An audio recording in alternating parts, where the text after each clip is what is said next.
Hey everybody, hope you guys are healthy and safe. So this is the Xiaomi 12 Pro. It's the company's new flagship phone. Although I don't think I'm gonna call this the company's premium tip-top flagship because I feel like there may be a Xiaomi 12 Ultra coming down the line. But right now there's been no confirmation of that. So as of right now, this is Xiaomi's top smartphone offering of the year. And for the most part, all the components here are tip-top, except for a couple of things. The same problems I have with the Oppo Find X5 Pro, to be honest. Let's go over the hardware. So you have a 6.7-inch OLED display. This is an LTPO 2.0 panel, WQHD plus resolution, 3200 by 1440. If all these numbers sound familiar, that's because it's almost the exact same specs as the display panel seen in the excellent Oppo Find X5 Pro and even the Galaxy S22 Ultra. Viewing angles are top notch, maximum brightness of 1000 nits, the sustained brightness, or it can go up to 1500 for short bursts of time, so definitely no problem using this outdoors. And I actually think Xiaomi's MIUI's animation at 120Hz is more fluid than the One UI's 120Hz. So this UI just feels a little bit more fluid to me than Samsung's S22 Ultra. I would say it's about on par with the Oppo Find X5 Pro's Color OS. These are the two smoothest animations that I've seen. Now at the center top of the screen is a hole punch housing a 32 megapixel selfie camera. The screen curves a little bit on the left and right side, but just very little, so you're not going to get accidental palm touches. And at 205 grams, this is a lighter phone than the Oppo Find X5 Pro and the Galaxy S22 Ultra. In fact, this in-hand feel is much better than the S22 Ultra because I don't like the sharp corners of the 22 Ultra. However, I think the Oppo Find X5 Pro still feels the best in the hand because of this ceramic back finish. This back finish is not ceramic, it is Gorilla Glass Victus, but it has this frosted coating on it, similar to the Vivo X70 Pro Plus, which I'm not a huge fan of, to be honest. I don't know how to describe it, but the feel on my finger just feels a little bit odd to me than traditional matte glass like on the S22 Ultra, or a ceramic finish. Like the Xiaomi Mi 11 Ultra and Xiaomi Mix 4 use a ceramic back, and I like those in-hand feel better than this. But you know, if there is going to be a 12 Ultra, it will probably use a ceramic finish too. Now the phone's really well constructed. On the right side there's a volume rocker and power button. At the top you will see an IR blaster right here, which Flossie Carter will like, and then you have a pretty sizable speaker grill at the top and bottom. You know, the Xiaomi 11 last year had probably the best speakers in any smartphone, and the Xiaomi 12 Pro continues that. There's actually a quad speaker system here, fine-tuned by Harman Kardon, and it just gets noticeably louder than any other smartphone I have right now.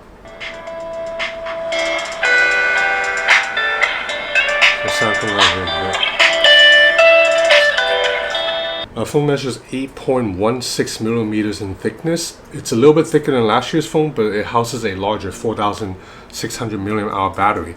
The battery can be charged, fast charge at 120 watt, and the charging brick is included with the box. So the 100 charging brick is insane.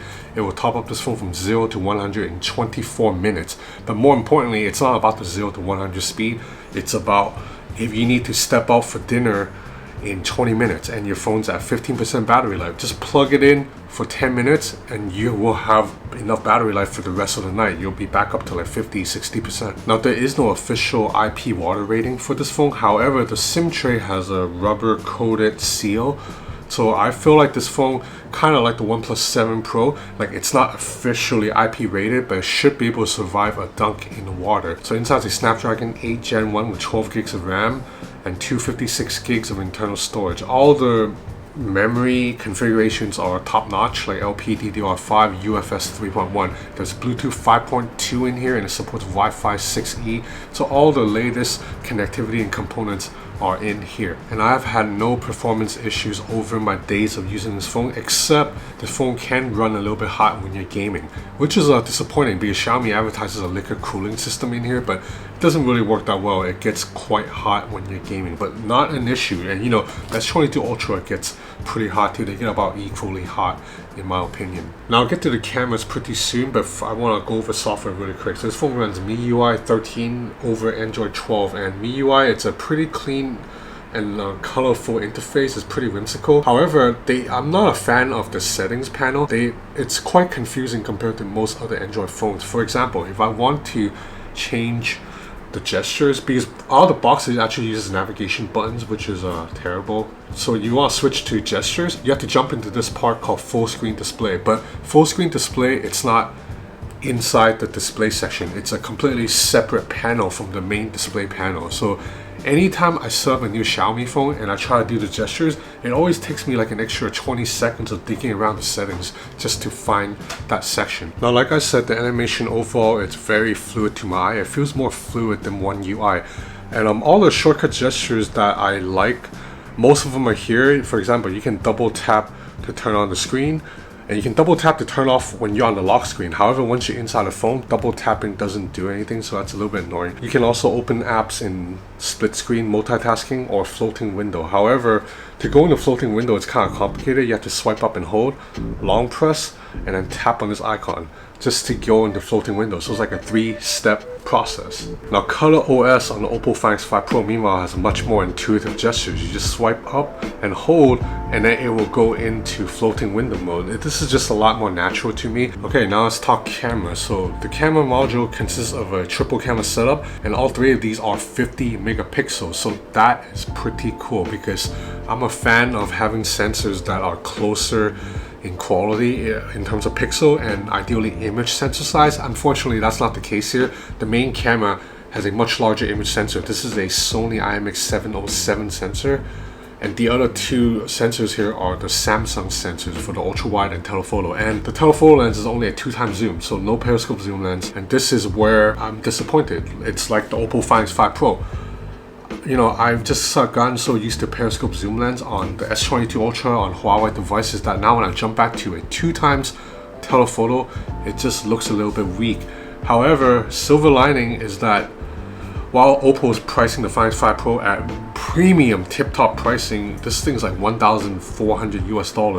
Xiaomi's probably going to price this a little bit lower. I don't know the official global price yet, but in China, it starts at 4,699 Chinese yuan, which is 745 US dollars. So when this launches in Europe, it will probably get a markup, maybe close to 850, 900 US dollars, but it's still quite a bit cheaper than the S22 Ultra and the Oppo Find X5 Pro. And again, I really feel like there's going to be a Xiaomi 12 Ultra coming with a periscope zoom lens. So I guess I can excuse not having a periscope here, because this is not going to be Xiaomi's tip-top premium offering for the year. So let's get back to the camera. So the fact that they're all 50 megapixels means they all use the same pixel binning technology to output a 12.5 megapixel shot. Let's go look at some photo samples on my computer right now. Okay, so we have an image from the Xiaomi 12 Pro on the left and the Galaxy S22 Ultra on the right. So this is a relatively high contrast shot. We have shadowed areas and a really bright light coming from the left. And both of these shots look almost equal in terms of dynamic range and sharpness and details. They look very damn good. Now, you can't really see it in this image, but Xiaomi tends to exaggerate contrast and colors, which we'll see later in the nighttime photo. But here, I'm pixel peeping right now at 100%, and both of these shots look pretty good. We can see that Samsung has a little bit more artificial sharpening, whereas Xiaomi is more confident in leaving it a little bit more natural, but really it comes down to a matter of taste. So that's a relatively easy shot. Let's move on to a nighttime photo between the Xiaomi 12 Pro and the S22 Ultra. So again, S22 Ultra on the right, Xiaomi 12 Pro on the left. Here we can see that aforementioned exaggerated contrast on the Xiaomi 12 Pro. If we just look at the 2 colors, the colors on the Xiaomi 12 Pro image just pops a little bit more. Look at this taxi, the red, it's a little bit punchier, and the neon lights here are a little bit, they pop a little bit more, and they're a little bit better exposed than on the Galaxy S22 Ultra 2. Now we have a relatively challenging shot. This is captured at night with my girlfriend standing in front of neon lights that's partly lit up but also a little bit dark, and we can see Samsung blows out the lights a little bit, but in return you see her face a little bit better. It's a little bit better lit than Xiaomi, which is a little bit dark all around, but then the lights are better balance. Now here's another example of the Xiaomi 12 Pro exaggerating contrast a little bit. Samsung's image is really well lit all around, but it looks a little bit kind of bright and white all over the frame, whereas on Xiaomi 12 Pro's image you see the shadow areas are a little bit darker. You see separation between subject and background a little bit more due to the difference in lighting and colors. I think there's no question here, Xiaomi 12 Pro's image it's more aesthetically pleasing. And if you go into pixel peep, Xiaomi's image is a little bit sharper too. So I think during daytime photos, Samsung Galaxy S22 Ultra's image is a little bit better, but then when you move to nighttime photos, I think I prefer Xiaomi 12 Pro's image. Now, if we compare the Xiaomi 12 Pro's main camera against the Oppo Find X5 Pro's main camera, the Xiaomi 12 Pro's main camera wins most of the time, like right here. In another two shots, we can see that Xiaomi 12 Pro's image is just much sharper, particularly if you jump into 100% and you look at the textures of the floor.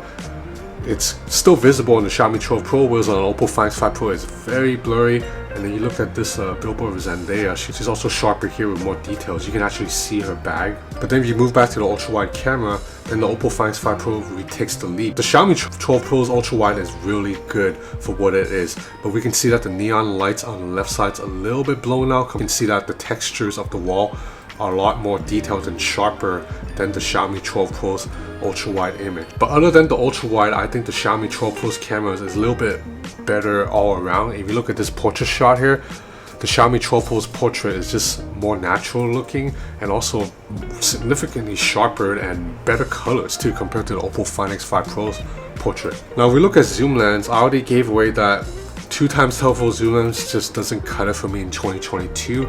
And compared to the S22 Ultra, the Xiaomi 12 Pro zoom just falls apart. So we have a 2x optical zoom from the Xiaomi 12 Pro on the left and a 3x optical zoom from the S22 Ultra on the right. And it's no contest. The S22 Ultra's 3x zoom is sharper, brighter, more detailed. It's just a better shot all around. And likewise, if we go into 10x zoom, you don't even need the pixel peep. You can see the S22 Ultra's 10x zoom is significantly sharper than the Xiaomi 12 Pro's 10x zoom already, because this is completely digital zoom for Xiaomi. Now I'm not a big selfie person, so we'll just keep this short, but I think the Xiaomi 12 Pro's selfie camera gets the job done. This is a relatively challenging shot at night, and you can see exposure, dynamic range, color signs are pretty accurate compared to the S22 Ultra. They both do a little bit of that beautifying skin filter. That's just what Asian brands do all around, but you know, you're not going to have any complaints about selfies if you're using a Xiaomi 12 Pro.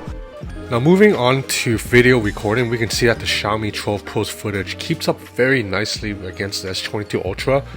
During the day in particular, it's pretty much neck and neck. At night, Xiaomi's footage is actually a little bit brighter, but then stabilization is slightly worse on the Xiaomi 12 Pro than on the S22 Ultra. Okay, so overall I'm quite happy with the Xiaomi 12 Pro's cameras. I think the main camera can hold up very well and even beat the S22 Ultra in many occasions. And while the ultra wide is not as good as the Oppo Find X5 Pro's ultra wide, it is still a really damn good ultra wide camera. I'm just a fan when the main camera and the ultra wide cameras are similar in pixel count and ideally sensor size too. However, in addition to just standard photo and video quality, the Xiaomi 12 Pro's cameras also brings some fun shooting modes and special features that you don't get in any other phone. Now my favorite one is still clone photo or video. This is not new, it's been around Xiaomi phones for a couple of years now, but it's just very fun to play with, very easy to use. And while you can probably do the same on S22 Ultra with a third-party app, you probably need to pay for the app and it might be a little bit more complicated to use. The fact that it's built into the camera app natively, it's great. One new feature here in the camera app, it's automatic subject tracking. So even if it's a moving subject, you do have to turn this on in settings first, but once you turn it on, the viewfinder, when you're filming video, will automatically find a moving subject and lock onto that subject. So whatever is walking through, the camera will lock onto that person or thing and just move along with it. That means even if something else gets in the frame, like my hand, it doesn't matter. Focus will stay on the thing I wanted to focus on, and you can manually lock onto it too. Now the zoom lens is disappointing, there's no getting around that, but I guess the silver lining is this phone is not priced in the premium flagship range. Now I do think, like I already said several times, I do think there's going to be a Xiaomi 12 Ultra coming down the line that will have a periscope zoom lens and probably a ceramic unibody. That will be Xiaomi's ultimate tip-top flagship. So I think that will be the phone to go against the S22 Ultra. But even now, the Xiaomi 12 Pro can kind of keep up with the S22 Ultra in many areas. Now I don't think I talked about battery life yet, but 4,600 mAh cell here, it's pretty good battery life, not amazing. It can last me a 12-13 hour day out, but by the end of that 12-13 hour day, it'll be down to like 10%, 15% battery life. Not as epic battery life as S22 Ultra or iPhone 13 Pro Max. These two phones, even after 12-13 hours day, will still have like 20% battery here, 30% battery here. One last thing I want to mention is that the Xiaomi 12 Pro has probably the best haptic engine of any phone right now. I particularly like that when you unlock the phone with the fingerprint scanner, it's pretty fast by the way, you feel a really audible rumble, but not just like all over the phone, but in that particular area where you press onto the fingerprint sensor. It just feels very nice. I mean, good haptics is something that you can't put on billboards, but it matters a lot if you are nitpicky about your phones. So yeah, this is the Xiaomi 12 Pro in a nutshell. Depending on the global price, this could be either a pretty good, very good alternative to the S22 Ultra, or maybe not. I'm guessing it will be, because I don't think this is going to be priced that high. But for people who want to spend more to get the ultimate tip-top premium flagship, we're all excited for the Xiaomi 12 Ultra instead. But I do like everything about this phone except the frosted back and the lack of a real zoom lens. So that's about it for this video. If you enjoyed it, please consider subscribing to my channel or follow me on Instagram at Ben's Gadget Reviews. I have a lot more stuff coming up. It is a busy month, so stay tuned. Thanks for watching.